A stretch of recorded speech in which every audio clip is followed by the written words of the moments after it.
Hi everybody, welcome to the Turbo Guns channel.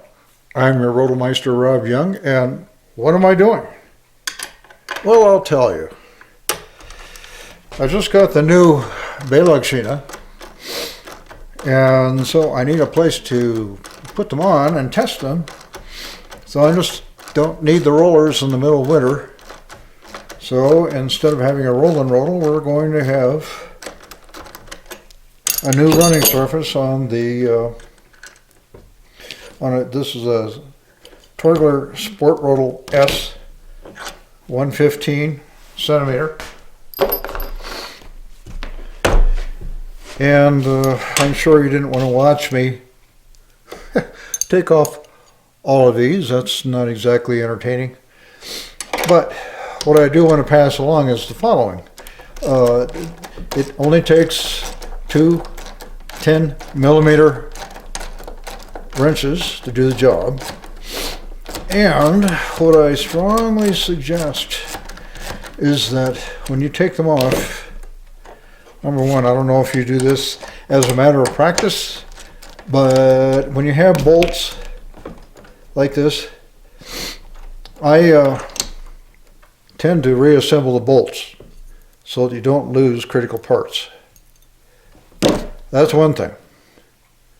The other thing is that I really think it's advisable when you have something that is a right and a left to mark them that way. So that's what I do, just in case they got run in. And I mark which one's the front, and of course this is the right coofin. So, see, there you are. And that way you're assured that things are going to be coming together in a proper manner. So, we're enough of this, and I'll get around to opening up a new package.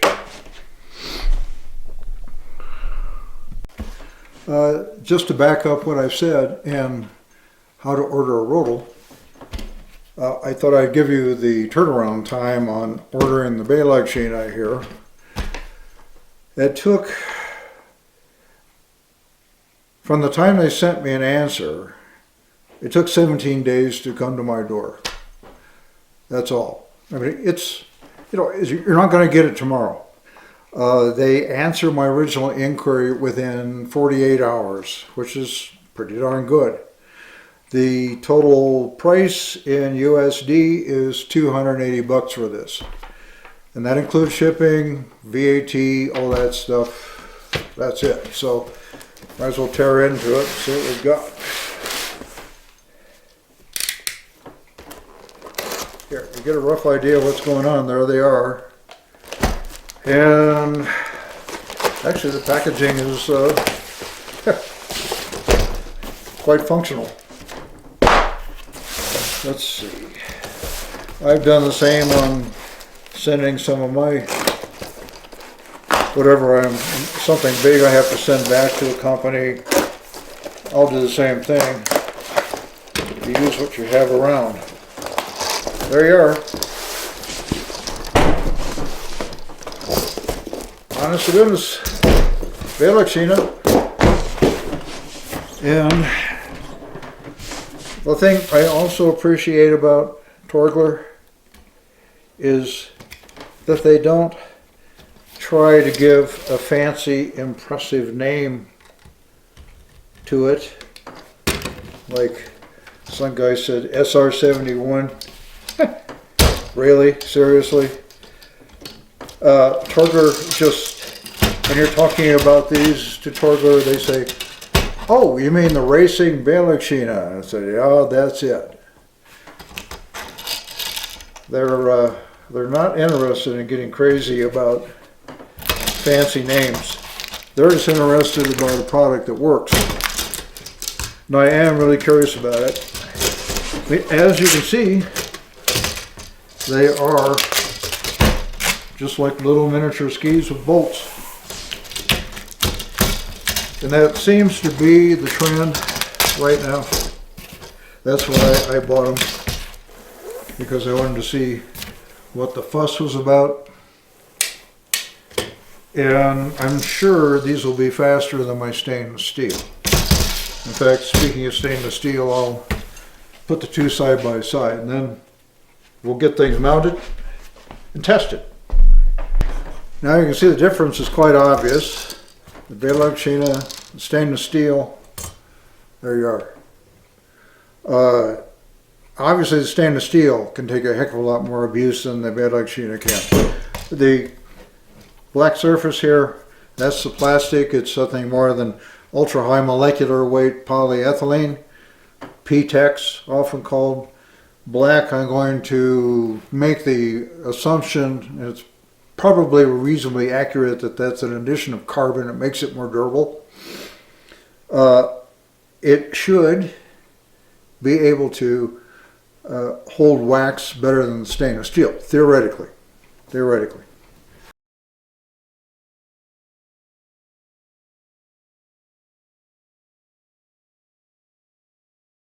Well, anyway, yeah, it was one thing I wanted to try. Here we have your basic scale. I wanted to see how much they weigh comparatively. Let's take a look at that. That comes out to about 6 1/4 pounds, let's say. You know, these just have to be ballparky. No big deal about trying to be, I'm not going to break out the lab balance and get it down to the last gram. Okay, here's the Belagschienen. What do we have? You notice they all come with the bolts, the studs already attached, and then they come with washers and nuts. Just slightly over 4 pounds, depending upon how accurate this the scale is. So that's interesting. All right. Now we'll just get around to mounting them, which should be simplicity in itself. You have to look at it with a little bit of I know this will work. You have to have the faith, because when you first put it up, I think you can see that it doesn't look like it matches right there, and it doesn't. But what you have to do is just do a little bending, very little, until you can swing it over and look at that. Ta-da! Tough, huh? And that's essentially it. The only other thing you have to worry about is making sure, number one, I showed you the right and the left. Make sure it's right and the left, and what you're looking for is if the bend on the Belagschienen should be to the outside.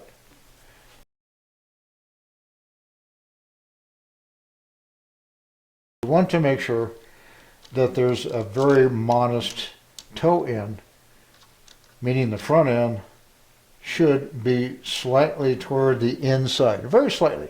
It's only something like 1 or 2 millimeters.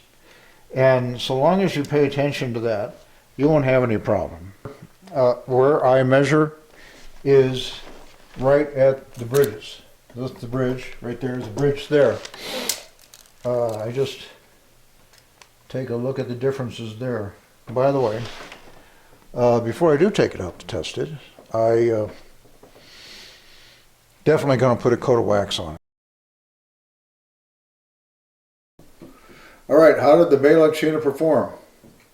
In the last segment of so much snow, so little time, they were tested. You can see some of the performance values there. What are the conclusions? Well, some are incredibly obvious. We all know, I believe, that ultra-high molecular weight polyethylene, PTEX, is going to outperform, speed-wise, stainless steel. There's no doubt about that. If it wasn't that way, skis would be based with stainless steel. So, getting past that obvious point. But you know, speed, once again, isn't everything. And with speed, it comes the no such thing as a free lunch principle. In that, all right, you have raw speed, that's great.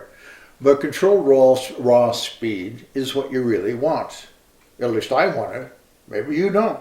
Some people don't. I can think of one guy who doesn't. But going straight down the fall line is, I've said it several times, is absolutely boring. The beauty of a rodel is the speed with the turns and the controllability of that sled. So, I noticed that in the turns, that the Belagschienen was just a little more sloppy. It didn't seem to stick the edges quite as well as the stainless steel. Now, I think that could possibly be corrected by a little change in technique, maybe. I've watched people who know what they're doing, who have been on Belagschienen for a while, and they seem to stick the corner. So I think it's a matter of skill. It's a matter of knowing what has to be done to make the Belagschienen work for you. However, you have to remember too, is if you're going into a turn faster than you ordinarily would have, you're going to have to brake. Some people, that's a nasty word, but sometimes, folks, you actually have to brake in order to make a turn. Even the racers have to do it. So, I think Belagschienen has its place. Would I run it every day? No. The reason why? Durability. If I was in Europe, you know, this is, let's rerun this a little bit. You know, the series of videos that I produce are mainly geared toward the USA and the conditions here. We don't have the same opportunities that they do in Europe. So you have to think in terms of durability on the road because we have to deal with a lot more rocks. We don't have a groomed rodelbahn like is more prevalent in Europe. We're scratching slides out of whatever is available, and that's what I'm trying to get across to Americans, is that you don't need a rodelbahn nicely groomed and a lift in order to have fun with these things.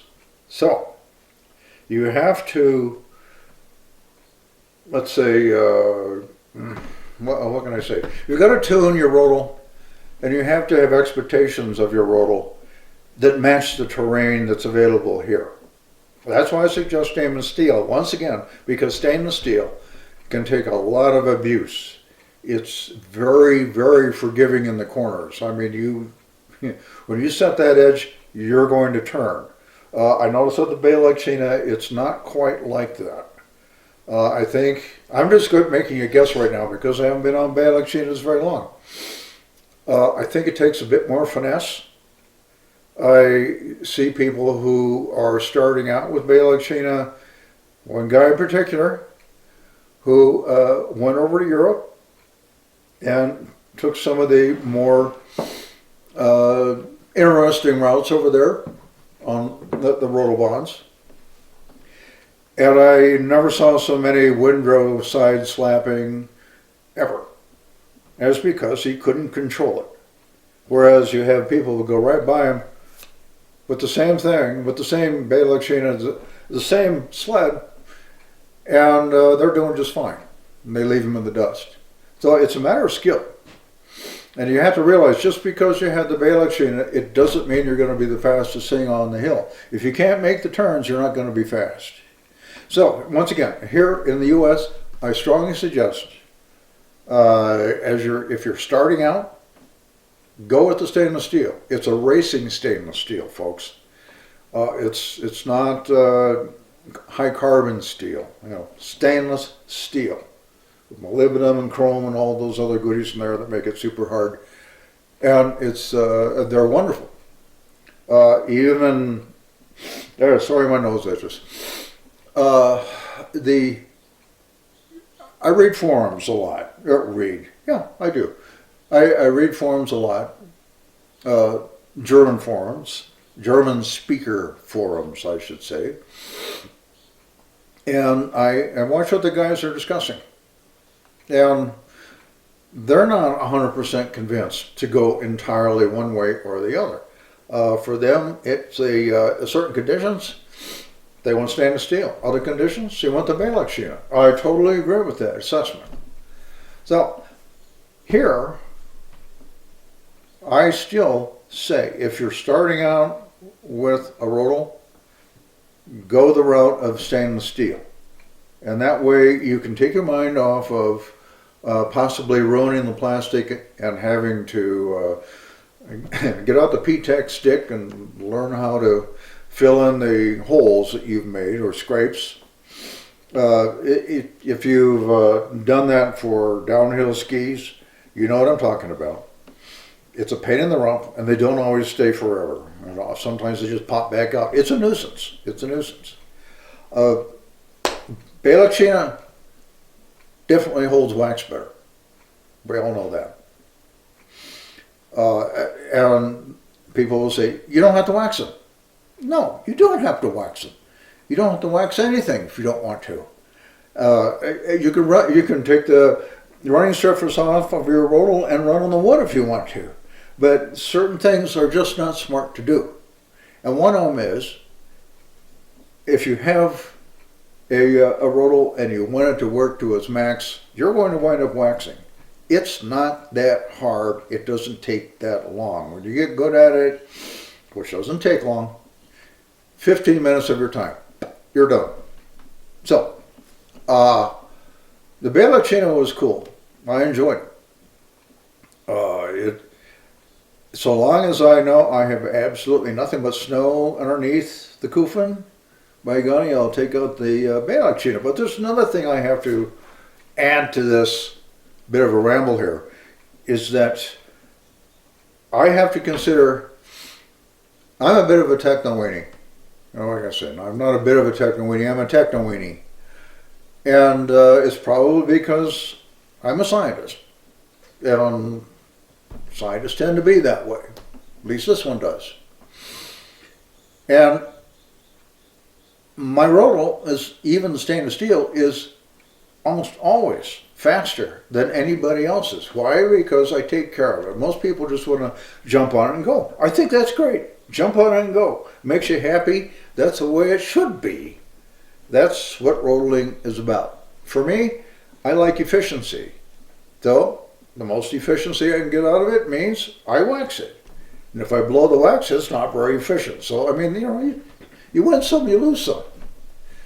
So, once again, the main difference between the two is going to be durability, I will say.